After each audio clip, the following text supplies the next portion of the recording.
Doctor V P Suhaib മൗലവി പാളയം ഇമാം അദ്ദേഹത്തിൻ്റെ അടുത്ത് ഈ എക്സ് മുസ്ലിം ആക്ടിവിസ്റ്റുകളും അതിനെ എതിർക്കുന്നവരും തമ്മിലുള്ള ഈ വിശ്വാസത്തെ പ്രതിരോധിക്കുന്നവരും വിശ്വാസം കൊണ്ട് നടക്കുന്നവരും തമ്മിലുള്ള ഒരു ഡിസ്പ്യൂട്ട്സിനെ പറ്റി സംബന്ധിച്ചു അദ്ദേഹം പറഞ്ഞത് എക്സ് മുസ്ലിമുകളുടെ ഭാഷയിലും വലിയ പ്രശ്നമുണ്ടെന്നാണ്. ആരിഫ് ഹുസൈൻ്റെ ഭാഷയൊക്കെ വലിയ പ്രശ്നമാണ് എന്നാണ്.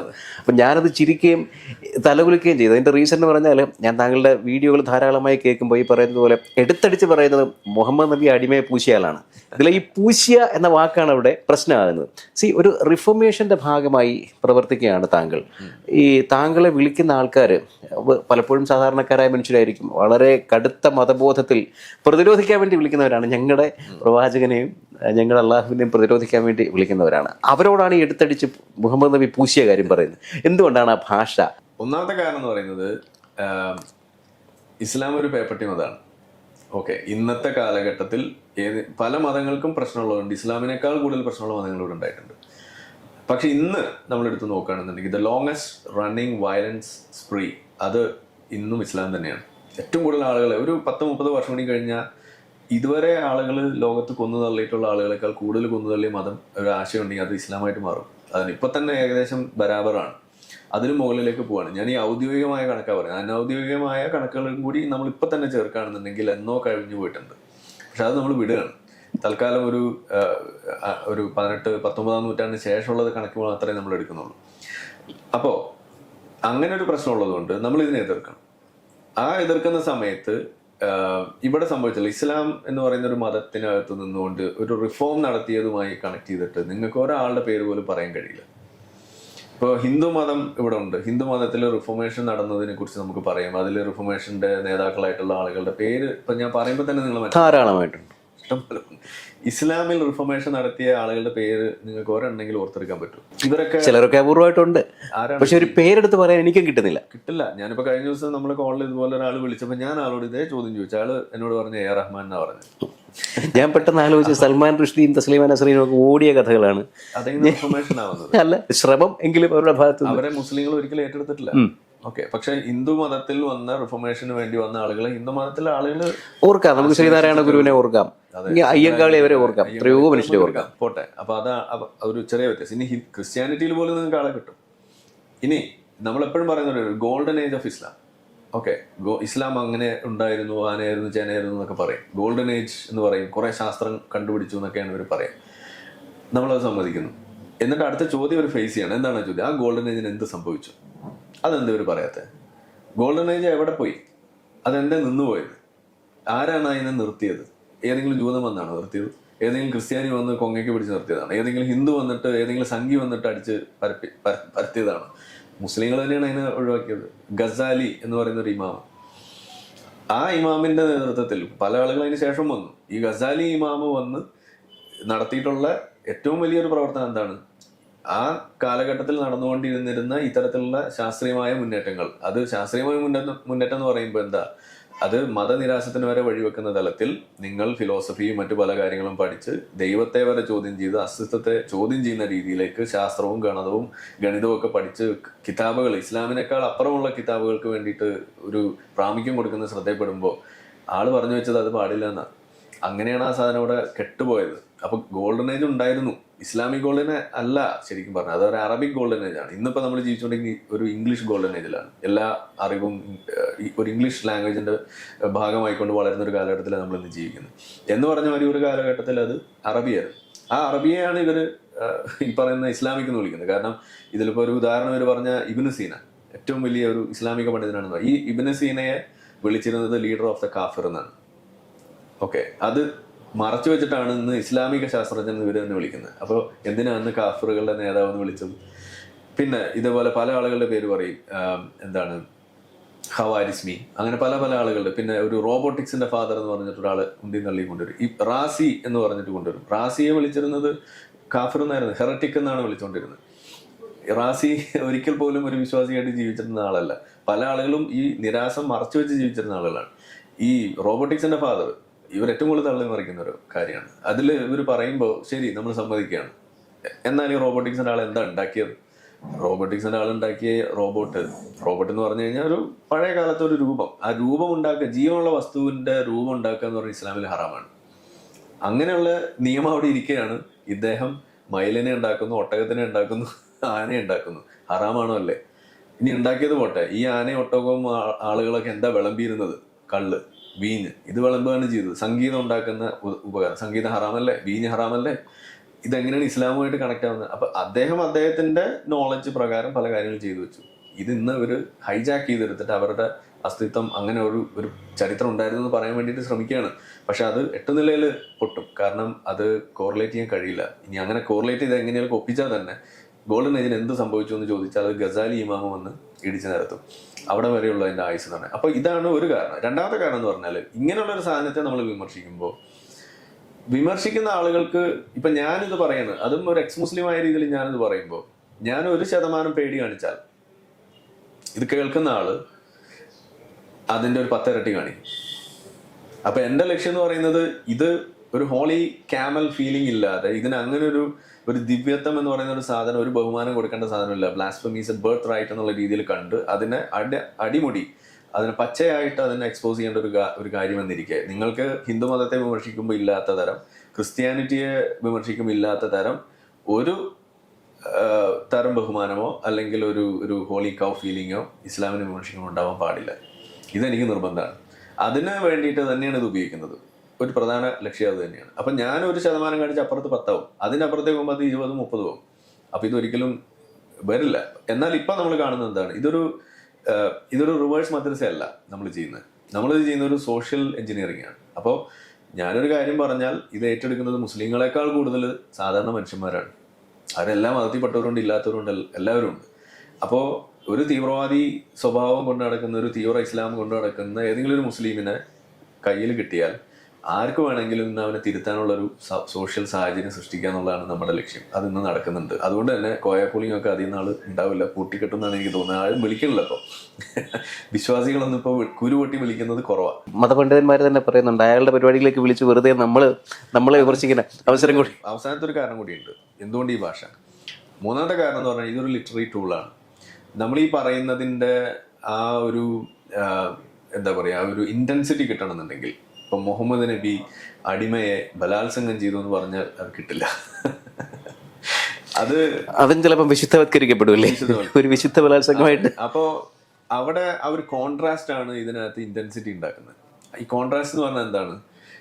അതായത് ഒരു വശത്ത് വളരെ ബഹുമാനിക്കപ്പെടുന്ന ഒരു വാക്കും മറുവശത്ത് ഏറ്റവും താഴെ കിടക്കുന്ന ഒരു വാക്കും, അതൊരു കോൺട്രാസ്റ്റ്, ഒരു ലിറ്റററി ടൂളാണ്. അത് നമ്മൾ ഈ സെറ്ററിൽ ഉപയോഗിക്കുന്ന ഒരു ടെക്നിക്കാണ്. ഓക്കെ, മഹാനായ മണ്ടൻ എന്ന് പറയുമ്പോൾ ഉണ്ടാവുന്ന ഒരു കോൺട്രാസ്റ്റ് ഉണ്ട്. മഹാൻ എന്ന് പറയുമ്പോൾ ഒരു വലിയ ഫീലിംഗ്, മണ്ടൻ എന്ന് പറയുമ്പോൾ ഒരു താഴെ കിടക്കുന്ന അങ്ങനെ ഒരു ഫീലിംഗ് ആണ്. ആ കോൺട്രാസ്റ്റിലാണ് ഇതിന്റെ ഇന്റൻസിറ്റി വരുന്നത്.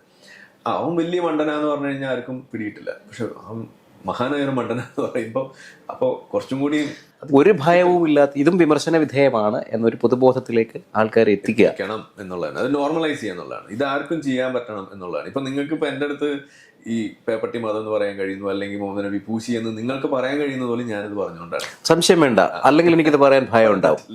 100% ശരിയായ കാര്യമാണ്. മറ്റൊരു കാര്യം, അടുത്തിടെ ഇതേ പി സുഹൈബ് മൗലവി പെരുന്നാളുമായിട്ട് ബന്ധപ്പെട്ടുള്ള ഒരു പ്രാർത്ഥനാ ചടങ്ങിൽ അദ്ദേഹം പറഞ്ഞത് ഒരുപക്ഷെ മറ്റു പലരും ചെയ്യാത്ത ഒരു കാര്യമാണ്. ഈ പഹൽഗാം ആക്രമണവുമായി ബന്ധപ്പെട്ട് ഇന്ത്യയിലെ 26 നിരപരാധികളായിട്ടുള്ള മനുഷ്യർ കൊല്ലപ്പെട്ടതുമായി ബന്ധപ്പെട്ട് ഒന്ന് അപലപിച്ചുകൊണ്ടാണ് അദ്ദേഹം സ്നേഹത്തെപ്പറ്റിയും ഒക്കെ പറഞ്ഞു. ഇവിടെ എന്താണ് ഒരു കള്ളനാണയം എന്ന് വിശേഷിപ്പിക്കാൻ ഉണ്ടാവുന്നത് എന്താണ്? ഷുഹൈബ് മൗലവി അങ്ങനെ പറഞ്ഞത് ഞാൻ കേട്ടിരുന്നു. ഓക്കെ, പക്ഷെ അതിൽ ഞാൻ അദ്ദേഹത്തിന്റെ ഒരു ബുദ്ധിമുട്ട് മനസ്സിലാക്കുകയാണ്. ഓക്കെ, ഇപ്പൊ നേരത്തെ ചോദിച്ചല്ലോ ഈ ഭാഷയുടെ പ്രശ്നമൊക്കെ ചോദിച്ചു. ഇപ്പൊ അതെ, ഒരു ഉദാഹരണം ഞാൻ പറയാം. ഒരു വൈറ്റല മോയിസ് എന്ന് പറഞ്ഞിട്ടൊരു സുഹൃത്ത്, നമുക്ക് ഇങ്ങനെ ഫേസ്ബുക്കിൽ കൂടെ ഇതിലൂടെയൊക്കെ കണ്ടിട്ടുള്ള പരിചയമാണ്. അദ്ദേഹം ഒരു വീഡിയോ ചെയ്യുന്നുണ്ട്, വളരെ മാന്യമായ ഭാഷയിൽ ശാന്തനായിട്ട് ഇസ്ലാമിലെ കിതാബ് എടുത്തു വെച്ചിട്ട് ഓരോന്നും വായിച്ച് ഇങ്ങനെ എക്സ്പ്ലെയിൻ ചെയ്ത് കൊടുക്കുന്നുണ്ട്. നല്ല ഭാഷയിൽ ഇസ്ലാം മതം വിമർശനം നടത്തുന്ന ഒരാളുണ്ട്, നമുക്കൊന്ന് പോയി കേട്ട് കളയാം എന്ന് ഏതെങ്കിലും വിശ്വാസി പറയൂ? ഒരാൾ വിമർശനമേ പറ്റില്ല. പിന്നെ ഭാഷ അവിടെ ഒരു വിഷയമല്ല, ഒന്നാമത്തെ കാര്യം. ഇനി ഈ പറയുന്ന വൈറ്റ്ല മോയിസ് അല്ലെങ്കിൽ മുസ്തഫ മൗലവി, ഇത് രണ്ടും ഒന്ന് കമ്പയർ ചെയ്ത് നോക്കുക. ചേകന്നൂർ മൗലവി, ഇതൊന്ന് കമ്പയർ ചെയ്ത് നോക്കുക. ഇവരൊക്കെ ഇസ്ലാമിനെ അകത്തു നിന്ന് തന്നെ വിമർശിച്ചിരുന്ന ആളുകളാണ്. ചേകന്നൂർ മൗലവിയുടെ ശവശരീരം പോലും കിട്ടിയിട്ടില്ല. ഭാഷയ്ക്കൊന്നും ഒരു പ്രശ്നം ഉണ്ടായിരുന്നില്ല കേട്ടോ.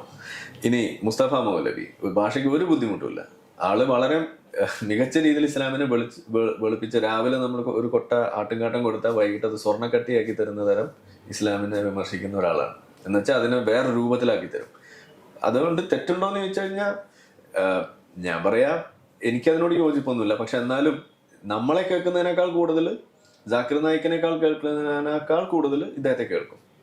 ഇതിന് രണ്ടിനും മിഡിൽ നിൽക്കുന്നു. അതുകൊണ്ട് ഓക്കെ, ഇത്രയും നമ്മൾ പറയുന്നുള്ളൂ. പക്ഷെ അപ്പോൾ പ്രശ്നമാണ്, ഇനിയിപ്പോൾ വൈറ്റ് ലാ മൂവീസിലേക്ക് നമ്മൾ വരികയാണെന്നുണ്ടെങ്കിൽ ആള് നമ്മൾ പറയുന്ന കാര്യം തന്നെ ഓക്കെ. മുഹമ്മദ് നബി ഇപ്പോൾ ഈ ഹുദൈബിയ സന്ധി എന്ന് പറയുന്ന ഇസ്ലാമിൽ ഏറ്റവും കൂടുതൽ പ്രോത്സാഹിപ്പിക്കപ്പെടുന്ന ഒരു, കൊട്ടിഘോഷിക്കപ്പെടുന്ന ഒരു വളരെ മാതൃകാപരമായ ഒരു സന്ധിയായിട്ടാണ് പറയുക. ഒരു ട്രീറ്റി, ഒരു കരാറിലൊക്കെ ഏർപ്പെട്ടാൽ അതിനകത്ത് എത്രമാത്രം സത്യസന്ധത കാണിക്കണം എന്ന് പറയാൻ വേണ്ടിയിട്ട് ഉദാഹരണം പോലെ എടുത്ത് പറയുന്ന സാധനമാണ് ഈ ഹുദൈബിയ സന്ധി. പക്ഷെ അതൊരു ചതിയായിരുന്നു. മുഹമ്മദ് നബി അത് വഞ്ചിക്കാൻ വേണ്ടിയിട്ട് അല്ലെങ്കിൽ അത് ലംഘിക്കാൻ വേണ്ടി ഉണ്ടാക്കിയ സന്ധിയാണ് ഈ ഹുദൈബിയ സന്ധി. ഇത് നമ്മൾ പറയുമ്പോൾ നമ്മൾ മതവിരോധി ആയതുകൊണ്ട് പറയുന്നു, നമ്മൾ ഭാഷ പ്രശ്നമാകുന്നു. ഇതേ സാധനം തന്നെയാണ് വൈറ്റ് ലാ മൂവീസ് പറയുന്നത്. അത് കിതാബ് എടുത്ത് വെച്ചിട്ട് പച്ചയ്ക്ക് പറയണം. ഏതെങ്കിലും വിശ്വാസി കേൾക്കുമോ? ആ വീഡിയോയുടെ താഴെ വരുന്ന കമൻറ്റുകൾ നിങ്ങൾ നോക്കുക. പുള്ളിയെ അവിശ്വാസി എന്ന് വിളിക്കുന്നു, മുർത്തദ് എന്ന് വിളിക്കുന്നു, സംഘി ഏജന്റ് എന്ന് വിളിക്കുന്നു, ഇത് വേഷം മാറി എമുവാണ്, അതായത് എക്സ് മുസ്ലിം ആണെന്ന് വിളിക്കുന്നു. അപ്പോൾ അങ്ങനെ ഒരു എക്സിസ്റ്റൻസ് ഇല്ല. അപ്പം പിന്നെ ഇതിൻ്റെ രണ്ടിൻ്റെ ഇടയിൽ നിന്നിട്ട് ഇത് പറഞ്ഞല്ലേ പറ്റുള്ളൂ. അത് ഷുഹൈബ് മൗലവി പോലുള്ള ആളുകൾ ചെയ്യട്ടെ, അതാണ് നമ്മൾ പറയുന്നത്. പക്ഷെ അത് ചെയ്യുമ്പോൾ അതിനകത്തൊരു പ്രശ്നം എന്താണെന്ന് വെച്ചാൽ, ഇപ്പോൾ അദ്ദേഹം പറഞ്ഞത് ഒരാളെ കൊന്നാൽ എല്ലാവരെയും കൊന്ന മാതിരി, ഒരാളെ രക്ഷിച്ചാൽ എല്ലാവരെയും രക്ഷിച്ച മാതിരി എന്ന ആയത്തെടുത്ത് വെച്ചിട്ടാണ് ഇത് വെളുപ്പിക്കുന്നത്. പഹൽഗാമിനെ അറ്റാക്കിനെ അപലപിക്കാൻ ഖുർആനിൽ നിന്നും നിങ്ങൾക്ക് ഒരു വരി പോലും കിട്ടില്ല. ഓക്കെ, അതിലെ ആ സാധനത്തെ തള്ളിപ്പറയാൻ, ആ ഭീകരാക്രമണത്തെ തള്ളിപ്പറയാൻ ഖുർആനിൽ നിന്നും ഒരു ആയത്ത് പോലും നിങ്ങൾക്ക് കിട്ടില്ല. അപ്പൊ പിന്നെ എന്തിനാണ് ഈ ആയത്തെടുത്തത്? ഈ ആയത്തിന്റെ കോണ്ടെക്സ്റ്റ് എന്താണ്? ആ കോണ്ടെക്സ്റ്റ് മാറ്റി വെച്ചാലേ നിങ്ങൾക്ക് ഈ ആയത്തെടുക്കാൻ പറ്റുള്ളൂ. അതാണ് ഈ മൗലവി ചെയ്യുന്നത്. അപ്പൊ നമ്മൾ പറയുന്നത് ഇസ്ലാം ഒരു പേപ്പട്ടി മതമാണ്, അതിന് ഇന്ന കാരണങ്ങളുണ്ടെന്ന് പറയുമ്പോൾ അല്ല എന്ന് പറയാൻ വേണ്ടിയിട്ട് ഇവിടുത്തെ തീവ്രവാദികളെ സപ്പോർട്ട് ചെയ്യുന്നു, അല്ലെങ്കിൽ ഈ വിഷയത്തിൽ വലിയ മനം നൊന്ത് നടക്കുന്ന ആളുകൾ നമ്മളോട് പറയുന്ന അതേ ആയത്താണ് ഈ മുസ്തഫ ഈ പറയുന്ന ഷുഹൈബ് മൗലവി എടുക്കുന്നത്. അതൊരു പരിതാപകരമായ അവസ്ഥ എന്നേ എനിക്ക് പറയാൻ കഴിയുള്ളൂ. കാരണം ആ ഒരു ഇൻസ്ട്രക്ഷൻ, ഒരാളെ കൊന്നാൽ മറ്റൊരാളെ കൊന്ന മാതിരി എന്നത് തോറയിലെ ഇസ്രായേലി ജനതയ്ക്ക് അന്ന് പടച്ചോൻ കൊടുത്ത ഒരു സാധനമാണെന്നാണ് അതിനകത്ത് പറയുന്നത്. അത് അവർക്കുള്ള നിയമമാണ്, മുസ്ലിങ്ങൾക്കുള്ള നിയമമല്ല. അത് മാത്രമല്ല, മുസ്ലിങ്ങൾക്കുള്ള നിയമത്തിന്റെ താഴെ വേറെ വരുന്നുണ്ട്. അതെന്താണ്? അത് ഈ പറയുന്ന അള്ളാഹുവിനും മുഹമ്മദ് നബിക്കെതിരെ പ്രവർത്തിച്ച ആളുകളുടെ കൈകാലുകൾ വിപരീത ദിശയിൽ നിന്ന് വെട്ടണം എന്നാണ് അതിന്റെ തൊട്ടടുത്ത വരി. അപ്പൊ ഇവര് നമ്മളൊരു കാര്യം പറയുമ്പോൾ നമ്മളെ ആരോപിക്കുന്ന എന്താണ്? സന്ദർഭത്തിൽ നിന്നും അടർത്തി എന്നാ പറയാ. പക്ഷെ ഇവര് പഹൽഗാമിനെ അപലപിക്കാൻ വേണ്ടിയിട്ട് അവരെടുത്ത ആയത്ത് ഈ സന്ദർഭത്തിൽ നിന്ന് അടർത്തിയിട്ടാണ്. പഹൽഗാമിനെ നിങ്ങൾ അപലപിക്കുമ്പോൾ നിങ്ങൾ ഈ പറഞ്ഞ ഇസ്ലാമിൽ നിന്ന് പുറത്തു പോകേണ്ടി വരും എന്നുള്ളതാണോ? വേണ്ടി വരും. പഹൽഗാമിൽ പച്ചയായ മതം തന്നെയല്ലേ, കാഫിറിനെ കൊല്ലണം എന്ന് തന്നെയാണ് ഇസ്ലാം. അതാണ് ഞാൻ പറഞ്ഞത്. ഇപ്പോൾ ഇസ്ലാം നമ്മൾ പഠിക്കുമ്പോൾ അതൊരു തിരിച്ചറിവാണ്. ഇപ്പൊ വിടാനുണ്ടായ കാരണങ്ങൾ ചോദിക്കുമ്പോൾ, അതായത് നമ്മൾ വിചാരിച്ചിരിക്കുന്നത് എന്താണ്, നമ്മളെ പറഞ്ഞ് പഠിപ്പിച്ചിരിക്കുന്നത് മനുഷ്യനുണ്ടാവുന്നതിന് മുന്നേ തന്നെ ഉണ്ട് ഈ സാധനം ഖുർആൻ. എന്നിട്ട് മനുഷ്യന്മാർക്ക് ഇതിങ്ങനെ കുറേശ്ശെ എടുത്തു കൊടുത്തൊരു സാധനമാണെന്നാണ് പറയുന്നത്. പക്ഷെ അങ്ങനെയല്ല ഖുർആൻ. അത് നമ്മൾ വായിച്ചു കഴിഞ്ഞാൽ അതിനകത്തൊരു ക്രോണോളജിക്കൽ ഓർഡർ ഉണ്ട്.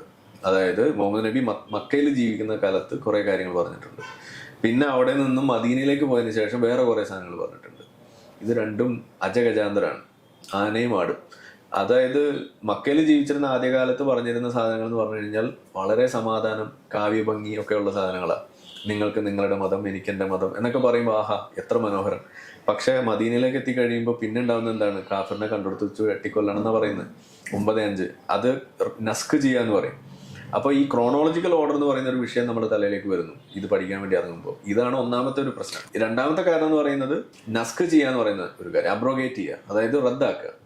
അതായത് ഒരു മുന്നേ ഉള്ള ഓർഡർ റദ്ദാക്കിയിട്ട് പുതിയത് കൊണ്ടുവരിക. അപ്പൊ ഇത് വൈരുദ്ധ്യമല്ല, ഇതിനകത്ത് വൈരുദ്ധ്യമൊന്നുമില്ല.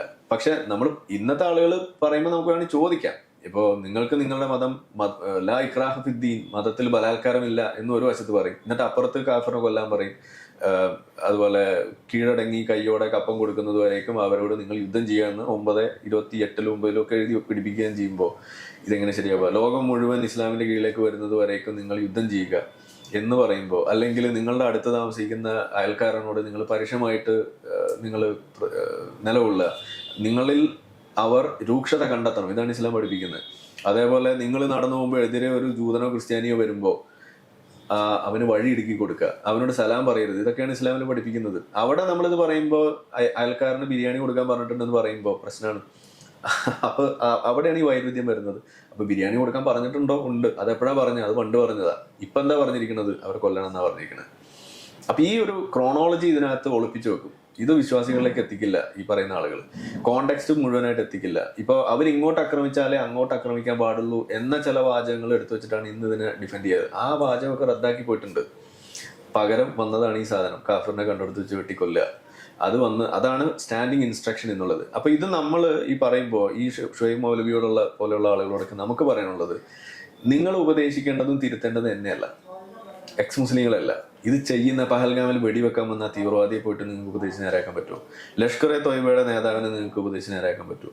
ഒസാമ ബിൻ ലാദനെ ഉപദേശിച്ച് നേരാക്കാൻ പറ്റുമോ? ബാഗ്ദാദിയെ നേരാക്കാൻ പറ്റുമോ? ജാക്കിർ നായിക്കിനെ ഒന്ന് പറഞ്ഞ് മനസ്സിലാക്കാൻ പറ്റുമോ? സൂയിസൈഡ് ബോംബിംഗ് എന്ന് പറയുന്നത് ഇസ്ലാമിൽ വാർ ടാക്ടിക്കായിട്ട് നിങ്ങൾക്ക് ഉപയോഗിക്കാമെന്ന് പച്ചയ്ക്ക് പഠിപ്പിച്ച ആളാണ് ജാക്കിർ നായിക്ക്.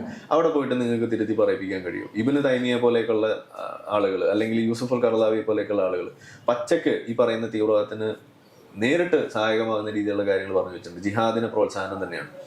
അപ്പോൾ നമ്മളെ തിരുത്തുന്നതിന് പകരം ബോക്കോ ഹറാമിന്റെ നേതാവ്, അൽ ഖ്വയ്ദയുടെ നേതാവ്, ഐസിസിന്റെ നേതാക്കള്, ലഷ്കർ എ തോയ്ബയുടെ നേതാക്കള്, ഹർക്കത്തുൽ മുജാഹിദിന്റെ നേതാക്കള്, ഒരു ആയിരക്കണക്കിന് സംഘടനകളുടെ ലിസ്റ്റ് ഞാൻ തരാം, എല്ലാവരുടെയും അഡ്രസ്സും ഞാൻ തരാം. അവർക്കൊക്കെ വീട്ടിലേക്ക് പോകാനുള്ള എയർ ടിക്കറ്റും ഓട്ടോറിക്ഷയുടെ ടിക്കറ്റ് വരെ ഞാൻ എടുത്തു തരാം.